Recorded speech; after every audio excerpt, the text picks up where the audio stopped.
محترم معزز ساتھیوں، اصول ثلاثہ، 3 بنیادی باتیں، آج چھٹا روزہ پورا کرنے کے بعد سبق نمبر 6 ہے۔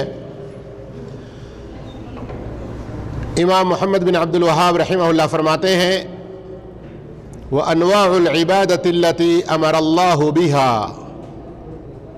عبادت کی وہ قسمیں جن کا اللہ تعالی نے حکم دیا ہے۔ اب یہاں سے عبادت کی کچھ قسموں کے بارے میں، اس کی کچھ شکلوں کے بارے میں بات ہو رہی ہے۔ ہمارا سوال جو قبر میں ہم سے ہونے والا ہے، من ربک، اس کا معنی کیا ہے؟ میں اردو ترجمہ نہیں پوچھ رہا ہوں، اس کا مطلب کیا ہے؟ من الہک، تمہارا معبود کون ہے؟ تم نے کس رب کی عبادت کی؟ تم نے جس کی عبادت کی ہے وہ کون ہے؟ تو اب ہم نے جانا کہ اللہ ہی کی عبادت ہم کو کرنا ہے، اور جو ہمارا رب ہے وہی ہماری عبادتوں کا حقدار ہے۔ تو وہ کون سی عبادتیں ہیں جو ہمیں اپنے رب کے لیے بجا لانا ہے؟ تو اس کی کچھ شکلوں کو، ساری کی ساری نہیں بلکہ کچھ اس کی شکلوں کو امام علیہ الرحمہ یہاں پیش کر رہے ہیں۔ تو ایک بات یہ جان لیں کہ لفظ عبادت عربی اور اردو دونوں میں بھی ہم استعمال کرتے ہیں۔ جو لفظ عربی عبادت ہے وہی اردو میں بھی ہم استعمال کرتے ہیں۔ تو عبادت کا ایک عام معنی اور ایک خاص معنی ہے۔ عبد بندے کو کہتے ہیں، اور عباد عربی میں اس کی جمع بندے۔ تو جب ہم کہتے ہیں کہ اللہ کا بندہ، تو اس میں ایک عمومی معنی ہے اور ایک خاص معنی ہے۔ کیا مطلب؟ اس کائنات میں جو بھی ہے سب اللہ کے بندے ہیں۔ بالخصوص انسانوں میں اگر کہیں جائیں، انسانوں میں اگر کہیں ہم، تو مومن بھی کافر بھی سارے کے سارے کس کے بندے ہیں؟ تو یہ عمومی معنی ہے۔ جیسے اللہ رب العالمین نے سورۃ طٰہٰ میں فرمایا اِلَّا آتِ الرَّحْمَٰنِ عَبْدًا ان کل من فی السماوات والارض، آسمان و زمین میں جو بھی ہیں سارے کے سارے اللہ کے سامنے بندے کی حیثیت سے ضرور حاضر ہونے والے۔ تو یہ عمومی معنی۔ اور خصوصی معنی میں کیا ہے؟ وہ مومن جو اللہ کی حقیقی بندگی کر رہے ہیں۔ جیسے اللہ رب العالمین نے سورۃ فرقان میں فرمایا وَعِبَادُ الرَّحْمَٰنِ، رحمان کے بندے۔ تو یہ رحمان کے بندے کون ہیں؟ شنکر اس میں آ جائیں گے؟ پیٹر اس میں آ جائیں گے؟ ہاں، پیٹر کرسچن لوگ اپنا نام رکھتے ہیں، شنکر ہمارے ہاں ہندو لوگ رکھتے ہیں۔ تو یہاں کون ہے؟ یہ خاص بندے جو اس کی بندگی حقیقی طور پر بجا لانے والے ہیں۔ عبادت کا ایک عام معنی شیخ الاسلام امام ابن تیمیہ رحمہ اللہ نے جو اس کی تعریف بیان فرمائی، اسم جامع لکل ما يحبه اللہ ويرضاه من الاقوال والاعمال الظاہرة والباطنہ۔ ہر وہ چیز جس کا حکم اللہ نے دیا، جو اس کو پسند ہے، جس سے وہ محبت کرتا ہے، چاہے وہ اقوال بول کی شکل میں ہو یا اعمال کی شکل میں ہو، ظاہری ہو یا باطنی ہو۔ یہ تعریف متعدد ائمہ اکرام نے اس تعریف کو بہت پسند فرمایا کہ اس کے اندر شمولیت ہے۔ اسی لیے کہا کہ اسم جامع، اس میں سب چیزیں آ گئی ہیں۔ زبان کی عبادتیں، دل کی عبادتیں، ہمارے اعضائے بدن کی عبادتیں اور مال کی عبادتیں، ہر قسم کی عبادت جو خاص اللہ کے لیے کرنا ہے، جو اللہ کو پسند ہے، جن سے وہ محبت کرتا ہے، جن کا اس نے حکم دیا ہے۔ تو میں اتنی وضاحت عبادت کی کیوں کر رہا ہوں؟ ہم اپنی روزانہ کی زندگی میں ہم دیکھ لیں کہ اپنے آپ کو مسلمان سمجھ کر اپنے آئیڈینٹی کارڈ، اقامہ، شناختی کارڈ وغیرہ میں مسلم اسلام لکھا ہوا رہتا ہے، خوش ہو جاتے ہیں، تو کیا یہ کافی ہے؟ کیا روزانہ کی زندگی ہماری واقعتاً اللہ کی بندگی میں گزر رہی ہے؟ اور جیسے ہمارے اردو کے شاعر حضرات کہتے ہیں کہ زندگی بے بندگی شرمندگی، ہم حقیقت میں اللہ کے بندے بنیں، عام نہیں، اس کے خاص بندوں میں سے بننے کی کوشش کریں، تبھی دنیا اور آخرت میں کامیابی ہے۔ تو امام محمد بن عبد الوہاب رحمہ اللہ یہاں سے اب عبادت کی کچھ شکلوں کو ذکر فرما رہے ہیں، اس کی کچھ قسموں کو ذکر فرما رہے ہیں۔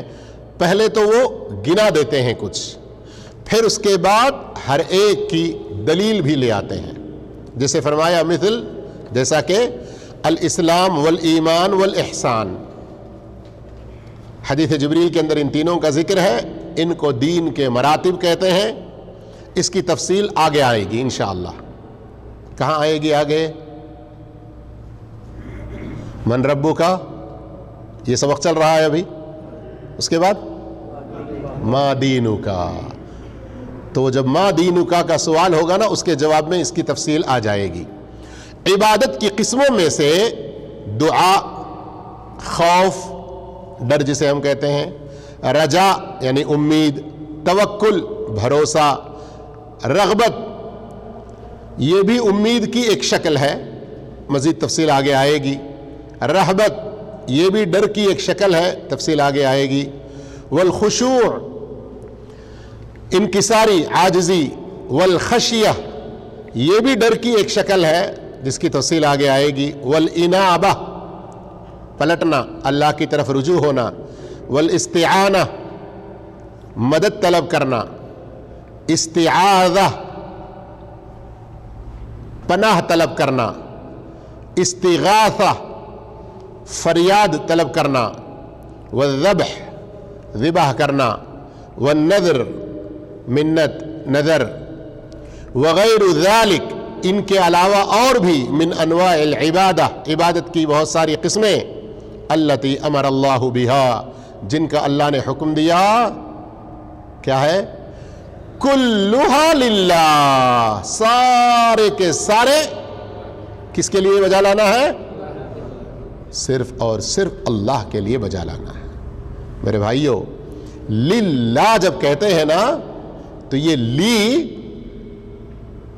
لیے کر کے اردو میں ترجمہ کرتے ہیں، ٹھیک ہے وہ لفظی ترجمے کے اعتبار سے، لیکن عبادت کی جب بات آ جائے، للہ کا لفظ آ جائے تو اللہ کے لیے خاص، صرف اور صرف اللہ کے لیے، اس طرح کے ہمارے تاکیدی جملے اردو میں ہونے چاہیے، اس لیے کہ لوگوں کو پتہ چلے کہ عبادت کی کوئی بھی شکل اللہ کے علاوہ کسی اور کے لیے کرنا درست نہیں ہے، جائز نہیں ہے، بلکہ حرام ہے۔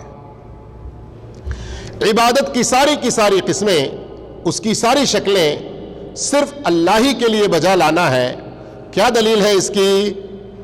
سورۃ الجن جو ہم میرے خیال سے دوسرے سبق میں بھی پڑھ چکے ہیں، اسی کو پھر دوبارہ پیش کر رہے ہیں کہ وَأَنَّ الْمَسَاجِدَ لِلَّهِ مسجدیں اللہ کے لیے ہیں، فَلَا تَدْعُوا مَعَ اللَّهِ أَحَدًا اللہ کے سوا کسی اور کو نہ پکاریں۔ لفظ دعا اس کے دو مطلب اچھی طرح سے ہمیشہ ذہن میں یاد رکھ لیں۔ ایک، اے اللہ مجھے ایمان عطا کر، صحیح ایمان عطا کر، اے اللہ مجھے نمازی بنا دے، اے اللہ میری اماں کو اچھا رکھ، یا اللہ ہماری مصیبتیں دور کر۔ یہ جو مانگ رہے ہیں نا ہم، یہ بھی ایک دعا ہے۔ دعا کی ایک قسم یہ ہے، عام طور پر اس کو دعا المسئلہ کہتے ہیں، ٹھیک ہے نا؟ اور عبادت کی کوئی بھی قسم ہم اللہ کے لیے کرتے ہیں، اور حتیٰ کہ یہ دعا جو صرف اللہ سے مانگتے ہیں تو یہ بھی عبادت ہے، اور عبادت میں یہ توحید ہے۔ اگر یہ ہم نے کسی اور کے لیے کیا تو وہ شرک ہے۔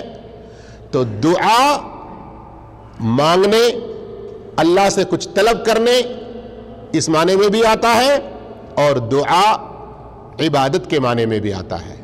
جیسے ابھی آپ انشاءاللہ مزید اس کی دلیل سنیں گے۔ تو عبادت کی کوئی بھی شکل، کوئی بھی قسم اللہ کے سوا کسی اور کے لیے نہیں کرنا ہے۔ اگر کسی نے کیا تو آئیے آگے اس کے دلائل جانتے ہیں۔ فرماتے ہیں فمن صرف منها شيئا،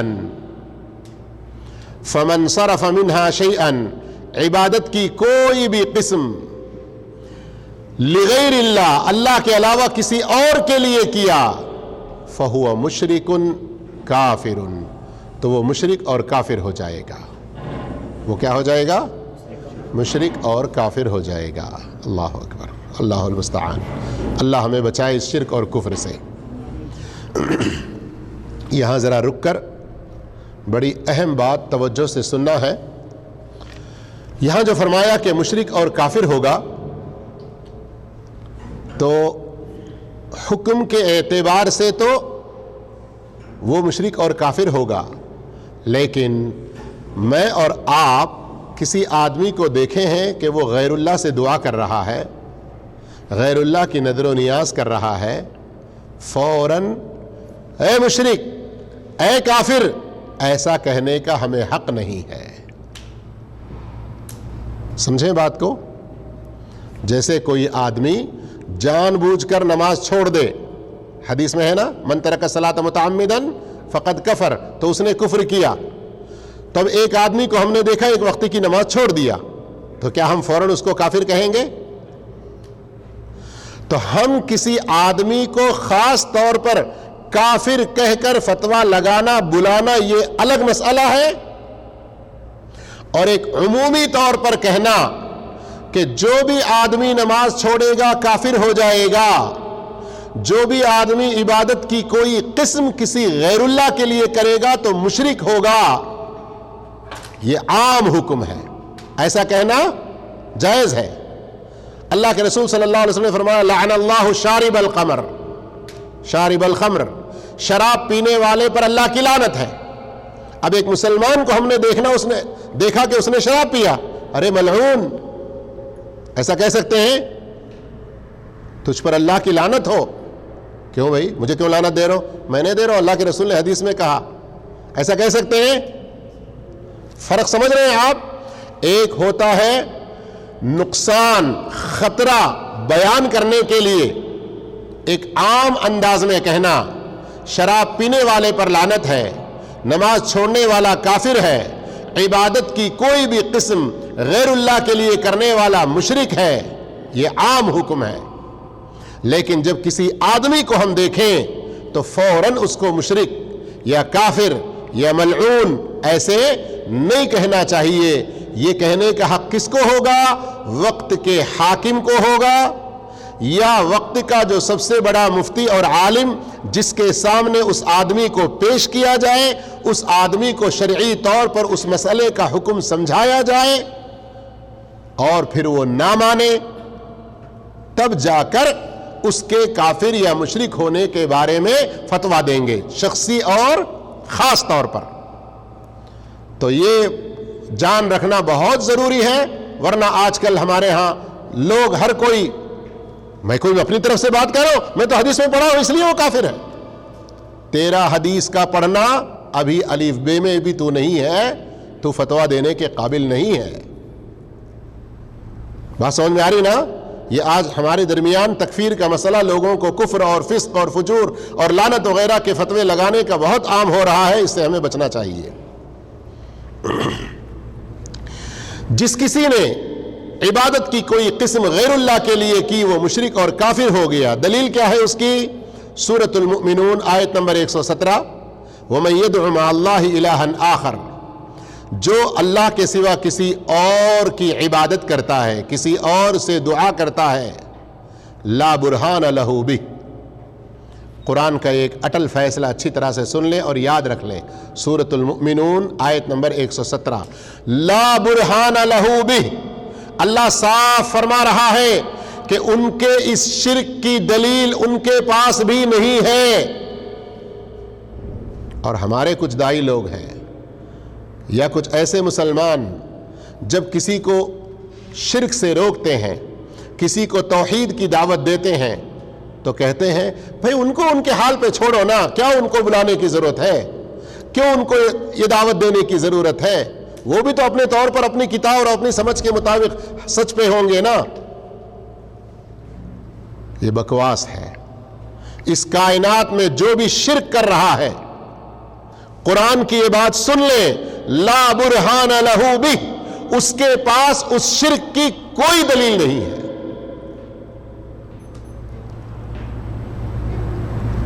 اگر تفصیل جاننا چاہیں تو پھر انفرادی طور پر ہم سے ملاقات کر سکتے ہیں، یہاں وقت ہمیں ساتھ نہیں دے گا. اور جو ایسا کرے گا یعنی شرک کا ارتکاب کرے گا فإنما حسابہ عند ربہ، اس کو اپنے رب کے پاس اپنا حساب چکانا پڑے گا. رب کے پاس دیکھ لیں گے، رب تیرا حساب لے گا. تو کیا یہ آسان بات ہے؟ یہ کیا ہے؟ یہ دھمکی ہے. یہ تو اگر اس شرک کو نہ چھوڑے تو کیا حساب دے سکتا ہے؟ اپنے رب کے سامنے کیا کھڑا ہو سکتا ہے؟ اچھا، غیر اللہ سے دعا، غیر اللہ کی عبادت کرنے والا مشرک، اس آیت میں دلیل ہے، کہہ رہے تھے نا انہ لا یفلح الکافرون. اللہ نے فوراً فرمایا کہ کافر لوگ کبھی فلاح نہیں پا سکتے. تو کوئی آدمی مسلمان ہو کر شرک کا کام کرے تو بھی کافر ہو جائے گا؟ ہاں، عمومی طور پر کافر ہو سکتا ہے. کیوں؟ اس لیے کہ اس نے پورے اسلام کا انکار نہیں کیا، اس نے اللہ کا انکار نہیں کیا، محمد صلی اللہ علیہ وسلم کا انکار نہیں کیا، آخرت کا انکار نہیں کیا، لیکن اس کے باوجود کافر کیوں؟ عبادت صرف اور صرف اللہ ہی کا حق ہے، اس بات کا انکار کیا اس نے، اس لیے کافر انکار کرنے والے کو کہتے ہیں. تو اس اعتبار سے یہ بہت بڑی خطرے کی بات ہے کہ ہم عبادت کی کوئی بھی ایک قسم، چاہے عورتوں کا چڑیا یا کچھ اور لے جا کر کسی جھاڑ پہ لٹکانا کہ یہاں کوئی بزرگ رہ کر گئے تھے، ہوتا ہے نا ہمارے علاقوں میں، ہفتے میں ایک بار کچھ پکا کر بھیجتی ہے نا کسی چلہ خانے پر، کسی بازار وغیرہ پر. یہ سب نذرانے کیا چیز ہیں ہم نہیں سمجھ رہے ہیں. اصل وقت ساتھ نہیں دیتا، ورنہ پریکٹیکل ہماری لائف میں، ہماری زندگی میں جو یہ شرک اکبر کی مثالیں ہمارے عورتوں میں، مردوں میں جو بہت پائی جاتی ہیں، ان کو تفصیل سے جاننے کی سخت ضرورت بھی ہے. اور حدیث میں ہے الدعاء مخ العبادہ. مخ العبادہ ان الفاظ کے ساتھ حدیث ضعیف ہے، البتہ الدعاء هو العبادہ، دعا ہی عبادت ہے، یہ صحیح حدیث سے ثابت ہے. اور دعا عبادت ہے. میں نے ابھی کچھ دیر پہلے کہا نا دعا کی دو شکلیں ہیں، دعا مسئلہ، دعا عبادہ. دعا عبادت ہے. سورہ غافر آیت نمبر 60 سے دلیل لے رہے ہیں، دیکھیے وقال ربکم ادعونی، تمہارے رب کا فرمان ہے کہ تم مجھ سے دعا کرو، استجب لکم، میں تمہاری دعائیں قبول کروں گا. غیر اللہ سے دعا کے نقصانات، ایک 20-25 منٹ کی ہماری ویڈیو ہے، اس میں ہم نے بہت ساری آیتیں جمع کی ہیں، ضرور سن لیں، یوٹیوب پر موجود ہے. اب یہاں دیکھیں، پہلی اس کے اندر غور کرنے کی بات، تمہارے رب کا فرمان ہے. اب اگر ہم دعا صرف اللہ سے نہیں کرتے تو رب کے فرمان پر عمل کرنے والے ہوئے، خلاف کرنے والے ہوئے. اللہ صاف کر رہا ہے ادعونی، مجھ سے دعا کرو. نہیں، ہمارے بڑے پیر صاحب بھی سنتے ہیں ہماری. ایسا اگر کوئی کہتا ہے اور بڑے پیر صاحب سے دعا کرتا ہے، جبکہ اللہ کہہ رہا ہے نی، مجھ سے دعا کرو. اچھا، ہمارے ہاں لوگ کہتے ہیں اللہ ہماری نہیں سنتا، بڑوں کے واسطے سے سنتا. اور اللہ کہہ رہا ہے ادعونی استجب لکم، میں تمہارا جواب دوں گا، میں تمہاری دعا قبول کروں گا. بیچ میں کچھ فاصلہ ہے ہی نہیں. یہاں پر ادعونی استجب لکم، تم مجھ سے ڈائریکٹ دعا کرو بغیر کسی کے وسیلے کے، میں تمہاری دعا قبول کروں گا. لیکن ہم اس پر غور نہیں کر رہے. اب جو آدمی اللہ سے دعا نہیں کرتا کیا ہے اس کا انجام؟ پڑھیے اس کے فوراً بعد ان الذین یستکبرون عن عبادتی، جو لوگ میری عبادت سے تکبر اختیار کرتے ہیں۔ آیت ایک ہی آیت، الفاظ کنٹینیو ہے، تو یہاں اللہ جو کہہ رہا ہے کہ میری عبادت سے گھمنڈی میں آتے ہیں، تو یہ کون سی عبادت؟ دعا والی عبادت۔ دعا کو اللہ عبادت کہہ رہا ہے، تو جو اللہ سے دعا نہیں کرتے، صرف اور صرف اللہ سے دعا کرنے میں اکڑ پن کے شکار ہوتے ہیں، دوسروں کو بیچ میں لانے کی کوشش کرتے ہیں، تو انہیں سن لینا چاہیے سیدخلون، ان قریب وہ داخل ہوں گے جہنم میں داخرین، ذلت کے ساتھ۔ اللہ اکبر۔ جہنم میں جائیں گے یہ بات بھی کوئی خوشی کی ہے؟ غم، افسوس، بڑے پچھتاوے کی ہے نا؟ لیکن وہ جہنم میں بھی جانا کس طرح سے؟ داخرین، ذلت کے ساتھ۔ تو سوچئے عبادت کسی غیر اللہ کے لیے کرنا کتنے بڑے نقصان کا سبب ہے۔ اب تو بھی ہم سمجھیں، ہمارے گھر والوں کو، خاندان والوں کو، سب کو سمجھائیں، ورنہ جب اس نقصان میں ہم پڑیں گے تب پچھتائیں گے، کچھ بات نہیں بنے گی۔ اللہ عز و جل ہم سب کو نیک توفیق دے اور عبادت خالص اسی کے لیے کرتے رہنے کی توفیق عطا فرمائے۔ والسلام علیکم ورحمۃ اللہ وبرکاتہ۔